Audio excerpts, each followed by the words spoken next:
Welcome back to Reddit Tales by Uncle Sammy. I see you, I appreciate you, and I'm thankful you subscribed and keep showing up. This space is built on your insights. Leave your thoughts and lessons below. Now, cue the tension, cue the truth, let's get into it. When somebody leaves you out a trip you paid for and explains like a calendar mix-up, do not waste your energy debating tone. Look at access. Look at money. Look at who gets a seat when you do not. Confusion is useful to a liar, and that is why the first boundary is not an argument. It is a record. If your spouse forgets your ticket to a wedding you paid for, that is not a mistake. That is a message. So before this story gets deeper, tell me in the comments, would you stay calm or walk away? And if you love real cheating wife revenge stories, relationship drama, and betrayal stories with real consequences, share and subscribe for more. The morning Camille told me she forgot to book my ticket. She was standing in our bedroom with one earring in and the other between her teeth, looking into the mirror like she was already late for something important. November wind rattled the loose storm window in our Chicago bungalow, and I was at the foot of the bed folding the navy suit I planned to wear to her sister's wedding week. I had taken the days off months earlier. I had bought the gift, paid our travel card down, and covered most of the family lodging deposit. Camille glanced at me and said, almost breezy, "Baby, do not be mad. I forgot your flight." I remember every sound after that more than I remember my own heartbeat. The radiator hissed. A bus sighed at the corner. Somebody across the alley dragged a trash bin over concrete. Camille kept packing while I stood there with a suit in my hands like it had suddenly become somebody else's clothing. "What do you mean, forgot?" I asked, not loud, not wounded yet, just trying to fit her sentence into the shape of our life. For 12 years, I booked every flight, every hotel, every rental car. I was the folder man, the screenshot man, the man who printed confirmations and slid them into a blue envelope. Camille turned from the mirror and gave me the face she used at donor lunches, soft around the eyes, efficient around the mouth. "Asha's week got so hectic," she said. My mother kept changing room assignments. Then the groom's family added people. Then the travel agent stopped answering. "I thought you had yours." It was a lazy lie. And lazy lies hurt in a special way, because they tell you the liar does not even think you deserve a polished one. Her carry-on sat open on the bed, stacked with silk blouses I had never seen before, a new satin scarf, 2 pairs of heels still wrapped in tissue. I had paid for more of that wedding than anybody besides Asha and her fiancé knew. I do not say that to brag. It is just true. I work nights as a signal electrician for commuter rail, and on weekends I restore stained glass panels for old churches and funeral chapels. I make my money in careful pieces. Overtime in February, a side job in March, one custom repair in April. I had taken 3 extra window commissions to help Camille's family when the destination plans grew bigger than they admitted. Camille kissed my cheek after I sent the last transfer and said, "You always steady the room." That sentence felt different now. "Show me the flight options." I said, "Maybe I can still get on standby." She zipped her makeup case without looking at me. "It is all gone. You know holiday routes." I checked. I watched her because I know her habits. Camille narrates when she is telling the truth. She points, explains, over-explains. When she lies, she gets economical. She starts speaking in bullet points, like she is presenting a decision instead of answering a question. I could have grabbed her phone. I could have raised my voice. Instead, I said, "When did you buy yours?" She answered too quickly. "A while ago." That was when my stomach went cold. I did not start yelling, because I know what happens when a calm man finally throws furniture with his voice. Nobody remembers the facts after that. They remember the temperature. So I nodded once, set my suit down, and went to the narrow back room we called my office. Even though it mostly held train manuals, invoices, and the lemon tree I had somehow kept alive in a 5-gallon paint bucket for 6 winters. I sat at the desk, opened our shared card account, and moved through the travel charges with the same focus I use when tracing a signal fault down a line. There it was, 2 premium economy tickets, one under Camille Mossreed, one under Vaughn Reese. Vaughn was not a stranger, which somehow made it worse. He sat on the advisory board at Camille's arts nonprofit. 45, expensive eyeglasses, a voice smooth enough to make bad news sound catered. He always called me my man in a way that made me want to wash my hands afterward. Camille had mentioned him just enough to flatten him into harmlessness. Vaughn said this. Vaughn thinks that. Vaughn is impossible. Vaughn is divorced and dramatic. I stared at his name beside my wife's and felt the truth slide into place without any fireworks. I was not shocked. I was finally done misreading the clues. 3 weeks earlier, Asha had called me herself to say she hoped I was coming. She was nervous in the sweet way people get when they are trying not to sound like they need something. Her fiancé's grandmother could not travel to the States, so the ceremony had to happen in Ghana, and Asha kept saying she hated taking so many people so far from home. It would feel wrong without you, Darius, she told me. Camille had been at the kitchen island painting her nails, not looking up once. I asked later if Asha knew my schedule was clear. Camille shrugged. I am sure she does. It is incredible how cruel one shrug can be. I stayed in that back room for an hour, maybe more. The house smelled like starch and Camille's perfume, and the fried onions from Mrs. Pritchett's apartment 2 doors down. A train horn moaned from the yard. I wrote the ticket numbers down in my notebook, then took screenshots and emailed them to an address Camille did not know I still had from before we combined everything. My first real decision came then. I could confront her before she left for the airport. I could put the phone in her face and make her say Vaughn's name. I chose not to because rage would have served her. Facts were about to serve me. Camille rolled her suitcases down the hallway 40 minutes later with the bright, efficient energy she wore when she wanted room to believe in her. At the door, she hugged me as if nothing had happened. I hate this, she whispered into my shoulder. I almost laughed from the nerve of it. Instead, I opened the door, watched the rideshare pull away, and stood on the porch until the taillights turned out at the end of the block. The bungalow sounded larger without her. The floorboards popped in the hallway. The refrigerator kicked on. Somewhere up the street, a man argued outside a corner store in the flat, tired voice of people who had been disappointing each other for years. I told myself I would only look for paperwork. I did not want to become the kind of husband who turns his own house upside down searching for proof, but that line had already been crossed by the person who bought another man a seat with our money.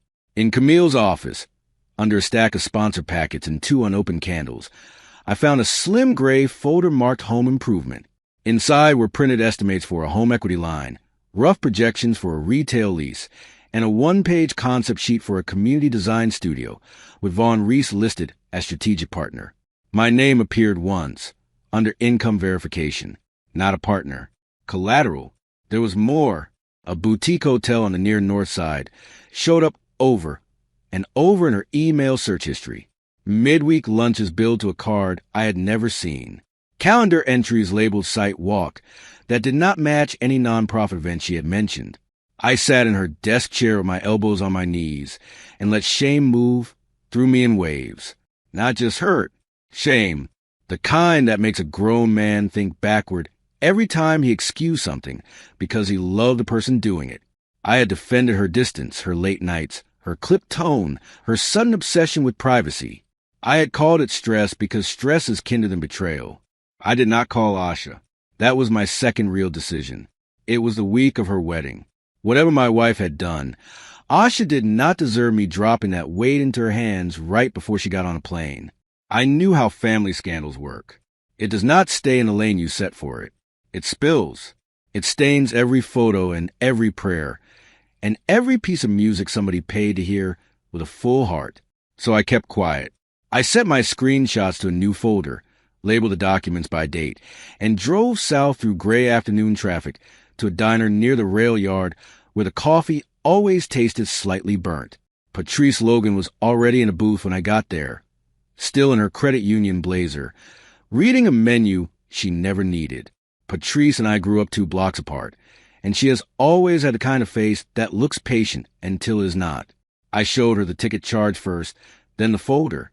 She looked at the phone, then at me, then back at the phone with a slowness that made the whole thing feel official.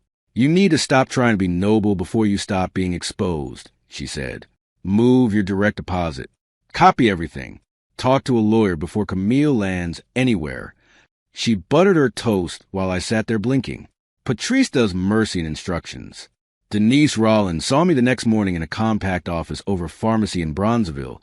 Silver locks pinned back, yellow legal pad square with the edge of her desk. She asked only 3 questions before she leaned back and said, "You are not dealing with a misunderstanding. You are dealing with planning." That sentence took some of the heat out of my confusion. Denise had me print statements, send myself employment records, inventory my business tools, and note every contribution I made toward the wedding and the house. And no speeches, she added when I started to ask how to confront Camille. Cheaters love speeches. Speeches tell them where your heart still lives. Camille posted from the airport lounge that evening. She wore a cream sweater I bought her 2 Christmases ago and held a glass of sparkling water under soft light, like she was being interviewed for a magazine profile about balance. I did not look for Vaughn in the frame because he would not have been in it. Men like Vaughn believe discretion is class. I just stared at Camille's smile and noticed how easy it looked. I had imagined guilt, maybe strain. Instead, she looked relieved. I typed nothing. Then I walked downstairs to the basement workshop, where 6 stained glass panels leaned against the wall under drop cloths, waiting for restoration. Restoring old glass is mostly patience. You heat the lead, separate the pieces, clean what can be cleaned, and accept what has to be remade. I spent that weekend releading a funeral chapel panel with blue irises at the border and a crack straight through the center angel's hand. The work steadied me. I like jobs where damage is visible. Marriage had not been that way.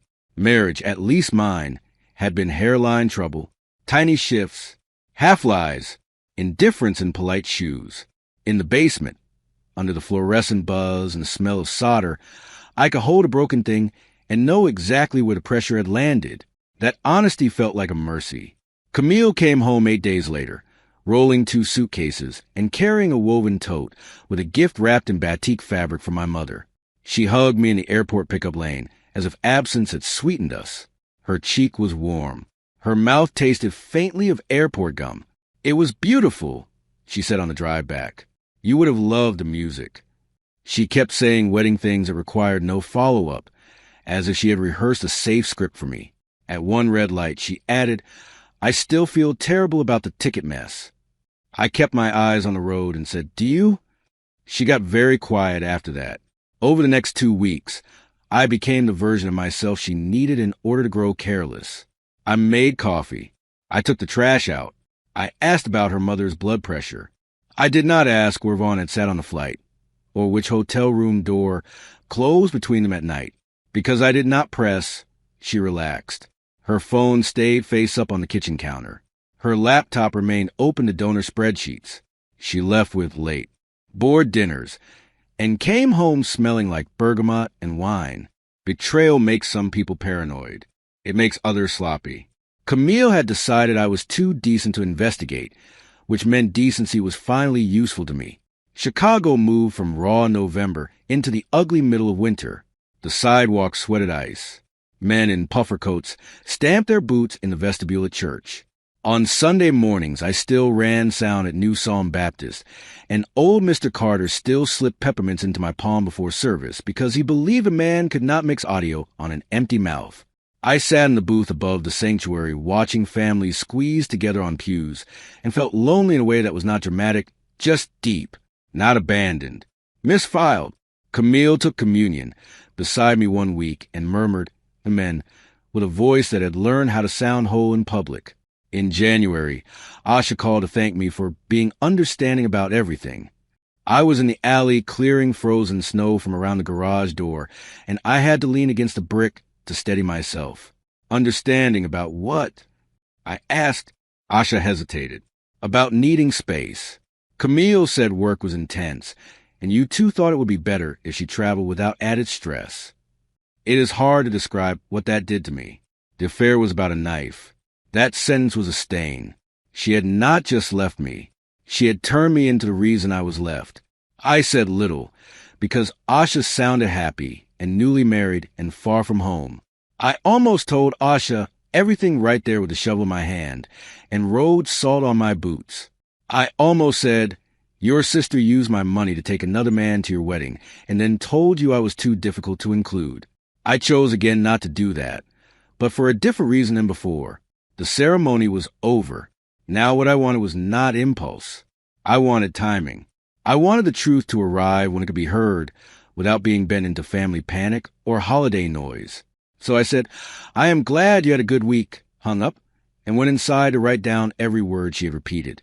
Camille's nonprofit announced its spring capital campaign at the same time Vaughn started appearing in her speech more often. Vaughn says the donor deck needs fewer words. Vaughn knows a developer who can help with event space. Vaughn thinks people respond better to stories than data. By February, my wife was quoting another man in our kitchen, like she was furnishing our marriage with his voice. One snowy evening, she spread leased documents across the dining table I built by hand and said she was helping explore a storefront concept for a creative hub. I recognized the phrase from the folder. My chest went cold in the exact same place. Who are we? I asked. Camille was stirring oxtail gravy on the stove without looking at me. A few of us, she said. Some bored people. Community investors. I let the silence get uncomfortable on purpose. Finally, she added, Vaughn is consulting. There it was. She still did not say anything. She still did not say he was already inside our money and our plans. She just kept making small professional names for personal theft. That night, after she fell asleep with one hand under her cheek like she had when we were newlyweds, I lay awake listening to sleet hit the gutters and understood that reconciliation requires honesty, and honesty was not even trying to enter the room.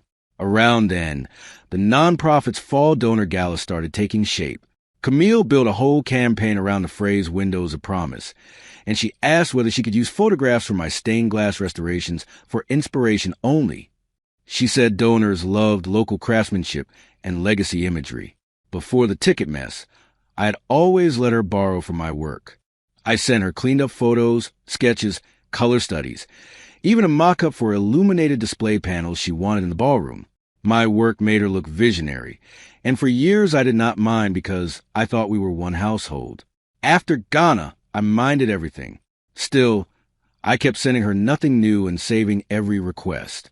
In March, Denise filed for legal separation quietly and had me notify the bank that no new line of credit on the house could proceed without my written consent. Camille did not know yet. Denise believed in boring precision.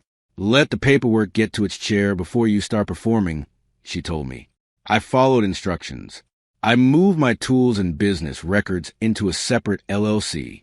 I changed every password Camille did not need.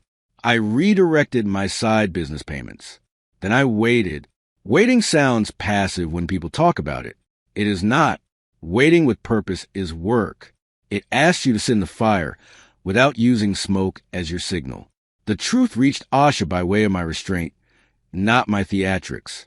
She was back in Chicago by then, brown and glowing and exhausted from travel, and she asked me to help her husband move a sofa into their Hyde Park apartment. Afterward, we sat at a small round table eating takeout cabbage and mac and cheese from foil containers while her husband ran downstairs for extra napkins. She looked at me for a long moment and said very softly, Something is wrong, and I think my sister is counting on you not to say it. So I slid my phone across the table and let her read the ticket names herself. Asha did not shout.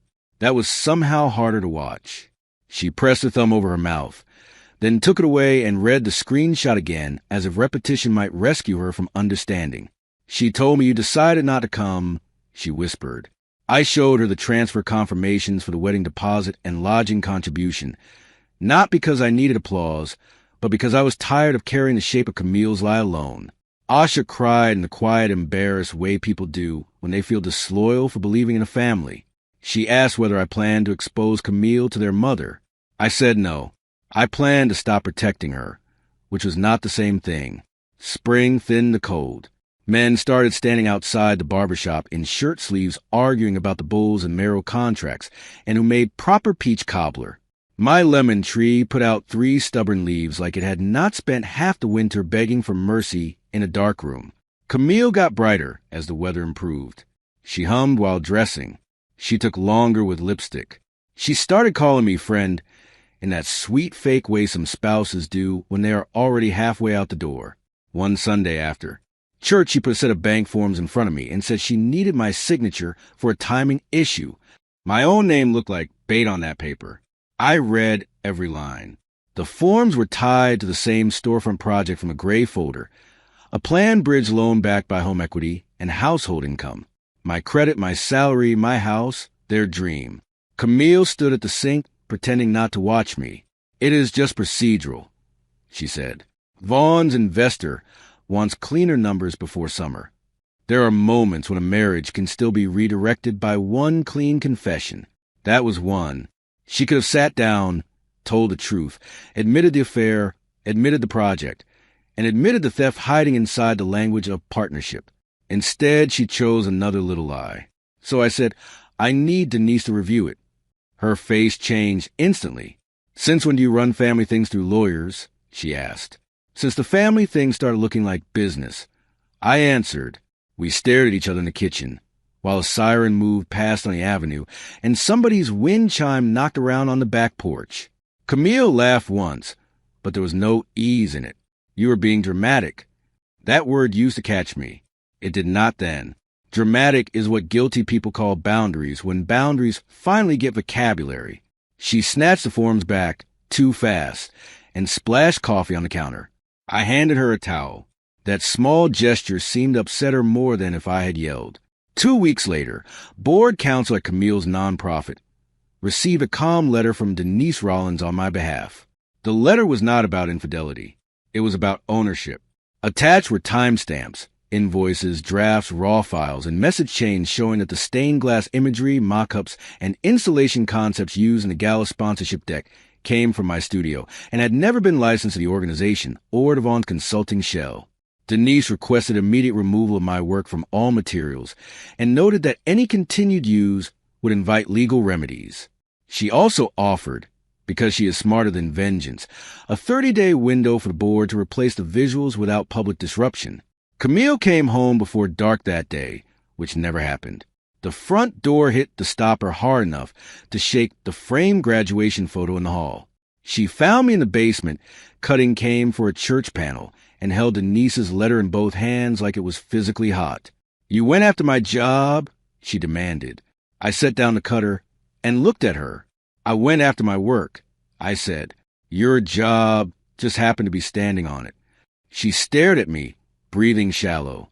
Is this because of the trip? She asked.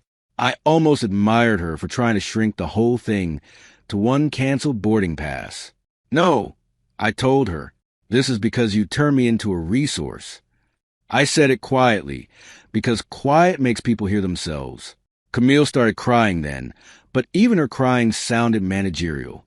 She talked about pressure, donor expectations, how complicated things had gotten, how Vaughn believed the visuals were communal because we were married, how she had planned to tell me after the storefront was secured. Planned to tell me, as if truth were a ribbon to cut at a launch event. I let her speak until she ran out of sentences. Then I said, the board can still save the gala. What they cannot keep doing is building your future out of my silence. The board pulled Camille from lead oversight within 48 hours and assigned the gala to a senior director who did not confuse marital access with permission. I know this because one of the trustees worships at New Psalm and cornered me after service to say, in the embarrassed church whisper, people pretending not to know too much, that it was a terrible internal misunderstanding. I did not correct him. Meanwhile, Vaughn began stepping back from the storefront concept. Men like Vaughn are brave in borrowed rooms and cautious under fluorescent scrutiny. Once lawyers, boards, and banks entered conversation, his language shifted from vision to exposure. I had seen that cowardice coming a mile away. The bank shut down the home equity, request next. Separation filing, competing financial disclosures, and inconsistent business projections will do that. Camille learned the rejection while sitting in her car outside a beauty supply store on 87th, and she called me with a voice so controlled it was almost flat. You blocked it, she said. I protected the house, I answered. From what? She snapped. There was the tragedy of it. She genuinely no longer knew the difference between my protection and her entitlement. From people making plans with it while pretending to love me. I said, She hung up without another word. I sat in the rail yard break room staring at the coffee machine until my shift resumed. Asha stopped shielding her sister after that. She did not go public. She did something harder. She stopped editing the truth to make it gentler. When their mother asked why the storefront deal fell apart, Asha said, "Because Camille used Darius's working money while seeing Vaughn." No screaming. No family summit. Just a sentence laid down plain as brick. In black families, people talk about loyalty like it is a blanket. Sometimes it is. Sometimes it is a basement where mold grows because nobody opens the door. Asha chose air over mildew. Camille called me that night to say I had humiliated her. I said, "No, I stopped caring it for you." Vaughn showed his full character in April. He did not come to my house or threaten me. He did something smaller and more familiar. He vanished from Camille in phases. First his calls got shorter. Then his texts got practical. Then he was in meetings whenever she wanted certainty. The same man who had apparently been large enough to buy a plane seat to gone on my dime became very hard to locate once the project money dried up and the board started asking where ideas had come from. Camille found out he was seeing someone else at a rooftop brunch in the West Loop, which felt fitting. He was always most himself where things cost too much. She came to the basement workshop that evening in socks, no makeup, hair tied back with a ragged scarf she used to wear when we painted the kitchen years ago. That almost broke me, seeing a familiar version of her after months of polished deceit. "I made a mess," she said. "I know that now." It was the first honest sentence I had heard from her in half a year. "You knew it then, too," I answered. She sat on the bottom stair and cried without performing this time. Real tears, quiet ones. She asked whether there was any path back. I told her there had been many. Each one required the truth sooner than this. I did not say that to punish her.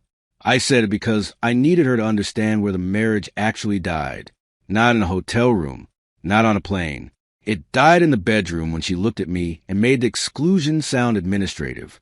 It died when she told Asha I needed space instead of admitting she was taking another man on a trip I funded. It died when she put my income onto storefront forms as collateral while treating my presence like an obstacle. Affairs are ugly. Replacement is colder. Replacement tells a person they are useful right up until the minute their usefulness can be rebranded. Mediation in June happened in a conference room with fake ficus plants and too cold air, which was honestly appropriate. Most life-changing conversations are disrespectfully ordinary. Denise handled the numbers. Camille's lawyer handled the apologies dressed as proposals.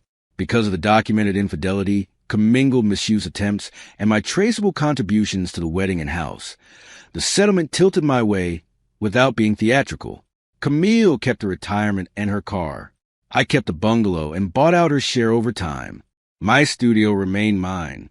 No one got everything, which is how adult endings usually look when they are not written for claps. Even so, Camille looked stunned by the consequence. Some people do. After mediation, I did something that surprised even me. I went to Harold's on 53rd, bought a 6-piece with mild sauce and white bread, and sat alone in my truck eating while summer heat pressed against the windshield. No triumphant music played in my head. No speech assembled itself. I mostly felt tired. Tired of secrecy.